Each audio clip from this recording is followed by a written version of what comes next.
Hello friends, नमस्कार। आप सभी का बहुत बहुत स्वागत है आपके अपने चैनल टीचिंग क्लासेस विद नीलम में। फ्रेंड्स, आज हम देखते हैं टीचिंग एप्टीट्यूड से रिलेटेड कुछ इम्पॉर्टेंट क्वेश्चन जो पीवाईक्यू से लिए गए हैं एवं एग्जाम की दृष्टि से बहुत ही महत्वपूर्ण है। तो हम अपने टॉपिक पर आते हैं, देखते हैं प्रश्न क्या पूछ रहा है। प्रश्न पूछ रहा है, शिक्षण का मुख्य उद्देश्य क्या है? ऑप्शन नंबर ए, केवल परीक्षा पास करना। ऑप्शन नंबर बी, ज्ञान का स्थानांतरण करना। ऑप्शन नंबर सी, सीखने की प्रक्रिया को प्रोत्साहन देना। ऑप्शन नंबर डी, पाठ्यक्रम को पूरा करना। तो फ्रेंड्स, हम देखते हैं कि केवल परीक्षा पास करना ये शिक्षण का कोई उद्देश्य ही नहीं है। सीखने की प्रक्रिया को प्रोत्साहन देना, ज्ञान का स्थानांतरण करना, ये भी नहीं हो सकता। पढ़ने का मतलब पाठ्यक्रम को पूरा करना, ये भी नहीं हो सकता। हम सबसे पहले नेगेटिव जो चीज़ें हैं उनको छांट देंगे। अब इसमें मिलता है कि सीखने की प्रक्रिया को प्रोत्साहन देना, तो शिक्षण का मुख्य उद्देश्य है सीखने की प्रक्रिया को प्रोत्साहन देना। Option number C. Next question देखते हैं, शिक्षण प्रक्रिया को क्या कहा जाता है? एक तरफा प्रक्रिया, दो तरफा या द्विपक्षीय प्रक्रिया, बहुस्तरीय प्रक्रिया, व्यक्तिगत प्रक्रिया। तो इसका आंसर क्या हो जाएगा? Option number B. शिक्षण कभी भी एक तरफा नहीं हो सकता। बहुस्तरीय प्रक्रिया इसमें नहीं होती, व्यक्तिगत नहीं। शिक्षण प्रक्रिया दो तरफा होती है, द्विपक्षीय प्रक्रिया है। तो ऑप्शन नंबर इसका बी। नेक्स्ट क्वेश्चन देखते हैं, प्रभावी शिक्षण का सबसे महत्वपूर्ण घटक कौन सा है? शिक्षक का अनुभव, शिक्षण सामग्री, शिक्षार्थियों की भागीदारी, समय का प्रबंधन। तो इसका आंसर क्या हो जाएगा? इसका आंसर हो जाएगा ऑप्शन नंबर सी, शिक्षार्थियों की भागीदारी। हम नेक्स्ट क्वेश्चन देखते हैं, शिक्षण का मुख्य उद्देश्य क्या है? शिक्षण का मुख्य उद्देश्य क्या है? ज्ञान प्रदान करना, कौशल का विकास करना, मूल्यों का संवहन करना, उपर्युक्त सभी। तो इसका आंसर हो जाएगा उपर्युक्त सभी। नेक्स्ट क्वेश्चन देखते हैं, प्रभावी शिक्षण के लिए शिक्षक में कौन सी विशेषता होनी चाहिए? प्रभावी शिक्षण के लिए शिक्षक में कौन सी विशेषता होनी चाहिए? अनुशासन होना चाहिए, विषय ज्ञान होना चाहिए, प्रेरणा होना चाहिए, या इनमें से सभी? तो इसका आंसर हो जाएगा ऑप्शन नंबर डी, इसमें से सभी। प्रभावी शिक्षण के लिए शिक्षक में अनुशासन भी होना इम्पोर्टेंट है, विषय ज्ञान होना चाहिए, प्रेरणा भी होनी चाहिए, अपने विषय में अच्छी एवं मजबूत पकड़ होनी चाहिए। तो इसका answer option number D. Next question देखते हैं, शिक्षण को प्रभावी बनाने में कौन सा कारक अधिक महत्वपूर्ण है? शिक्षण को प्रभावी बनाने में कौन सा कारक सबसे अधिक महत्वपूर्ण है? शिक्षक की आयु, शिक्षक का अनुभव, शिक्षक की विषय वस्तु की समझ, उपरोक्त सभी। तो इसका आंसर क्या हो जाएगा? इसका आंसर हो जाएगा ऑप्शन नंबर सी। शिक्षण को प्रभावी बनाने के लिए शिक्षक की विषय वस्तु की समझ सबसे ज़्यादा महत्वपूर्ण है। अगला देखते हैं, प्रभावी शिक्षण के लिए आवश्यक नहीं है अस्पष्ट संचार, व्यक्तिगत मतभेद, अच्छा मूल्यांकन, अच्छे संसाधन। तो इसका आंसर क्या हो जाएगा? ऑप्शन नंबर बी, व्यक्तिगत मतभेद। नेक्स्ट क्वेश्चन देखते हैं, शिक्षार्थियों में व्यक्तिगत भिन्नताएं किससे संबंधित हैं? आयु से, लिंग से, सीखने की गति से, उपर्युक्त सभी से। तो इसका आंसर क्या हो जाएगा? इसका आंसर हो जाएगा ऑप्शन नंबर डी, उपर्युक्त सभी से। नेक्स्ट क्वेश्चन देखते हैं, किशोरावस्था का प्रमुख लक्षण क्या है? भावनात्मक स्थिरता, सामाजिक प्रभाव, जिज्ञासा और खोज, पूर्णता। तो इसका आंसर क्या हो जाएगा? ऑप्शन नंबर सी, जिज्ञासा और खोज।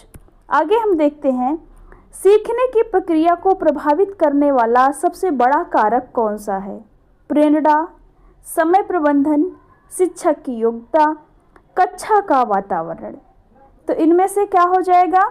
ऑप्शन नंबर ए, प्रेरणा। सीखने की प्रक्रिया को प्रभावित करने वाला सबसे बड़ा कारक प्रेरणा है, रुचि है। सामाजिक प्रभाव सीखने में कैसे मदद करता है?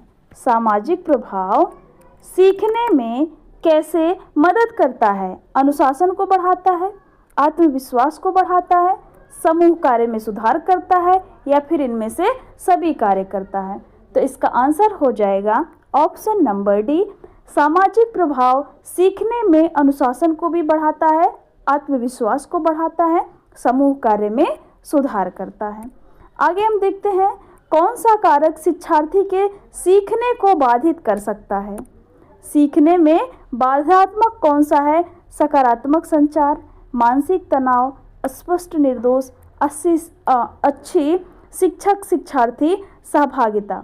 तो इसका आंसर क्या हो जाएगा?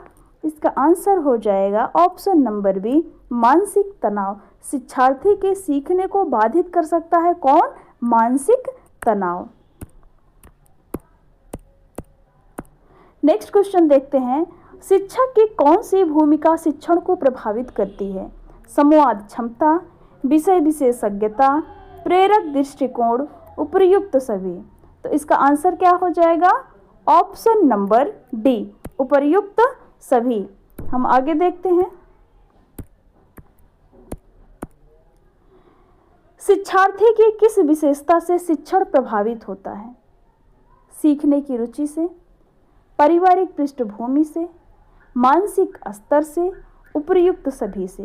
तो इसका आंसर हो जाएगा ऑप्शन नंबर डी, उपर्युक्त सभी। आगे देखते हैं, किस प्रकार की कक्षा का वातावरण शिक्षक को सबसे अधिक प्रभावित करता है? तनावपूर्ण, सहायक, निष्क्रिय या अनुशासनहीन? तो हम इसमें से देखते हैं, ये तो तीनों निगेटिव हैं। तनावपूर्ण, निष्क्रिय, अनुशासनहीन, इससे प्रभावपूर्ण नहीं हो सकता।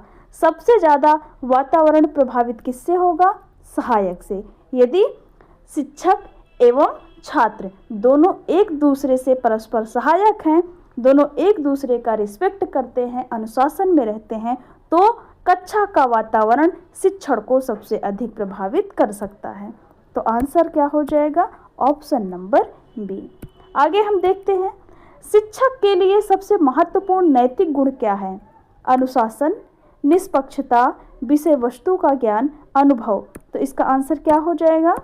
इसका आंसर हो जाएगा ऑप्शन नंबर बी, निष्पक्षता। शिक्षक के लिए सबसे महत्वपूर्ण नैतिक गुण, उसकी नैतिकता क्या है कि शिक्षक को हमेशा निष्पक्ष होना चाहिए। उसके लिए क्लास के सभी बच्चे समान हैं, ना कोई कम है ना कोई ज़्यादा है, तो उसको हमेशा से ही निष्पक्ष रहना चाहिए।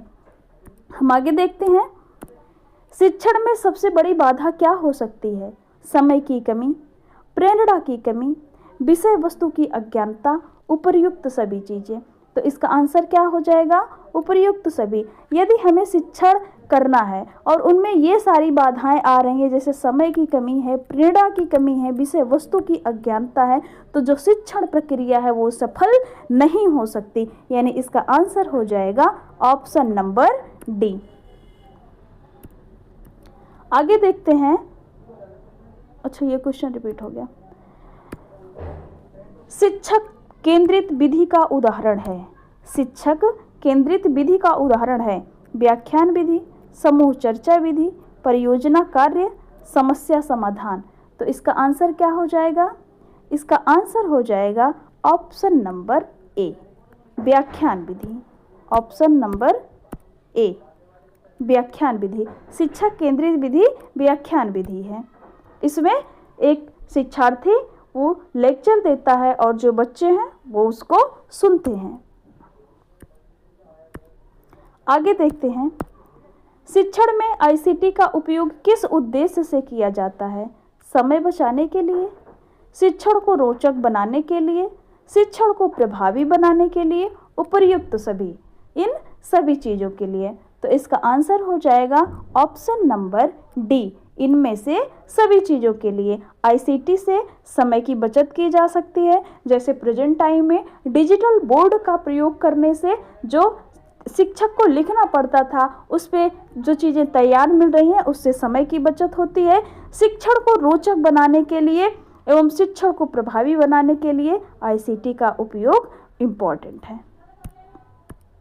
आगे हम देखते हैं समस्या समाधान विधि का मुख्य उद्देश्य क्या है। रचनात्मक सोच का विकास करना, ज्ञान का परीक्षण, व्यवहारिक ज्ञान देना। तो इसका आंसर क्या हो जाएगा? ऑप्शन नंबर बी, क्रिएटिविटी होना चाहिए। समस्या समाधान विधि का मुख्य उद्देश्य है रचनात्मक सोच का विकास करना। हम आगे देखते हैं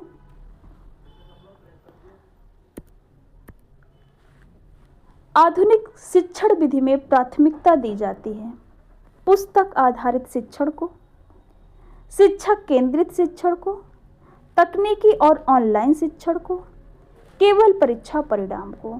तो आधुनिक शिक्षण विधि में किसको प्राथमिकता दी जा रही है? अभी इसके पहले वाला क्वेश्चन जो था ICT से रिलेटेड था, उसमें यही बताया गया था कि जो ICT है वो प्रेजेंट टाइम में प्राथमिकता पर है। यानी आधुनिक शिक्षण विधि में प्राथमिकता पर कौन है? तो तकनीकी और ऑनलाइन शिक्षण। पुस्तक आधारित शिक्षण ये पहले का है, शिक्षक केंद्रित शिक्षण ये भी नहीं है, केवल परीक्षा का परिणाम ये भी नहीं हो सकता। यानी आधुनिक शिक्षण विधि में प्राथमिकता किसको दी जा रही है? तकनीकी और ऑनलाइन शिक्षण को। तो फ्रेंड्स, हम क्लास को यहीं पे एंड करते हैं। आपको ये जानकारी कैसी लगी कमेंट में ज़रूर बताएं। अपने विचार कमेंट बॉक्स में ज़रूर प्रस्तुत करें। और ऐसे ही अन्य टॉपिक के लिए, यदि आप अन्य टॉपिक ऐसे ही पढ़ना चाहते हैं तो उसके लिए भी कमेंट बॉक्स में अपने विचार प्रस्तुत करें। चैनल को सब्सक्राइब करें, वीडियो को लाइक करें, अधिक से अधिक शेयर करें। आपका सपोर्ट हमारे लिए बहुत ही इम्पोर्टेंट है। आप अपना साथ बनाए रखें। जय हिंद, वंदे मातरम।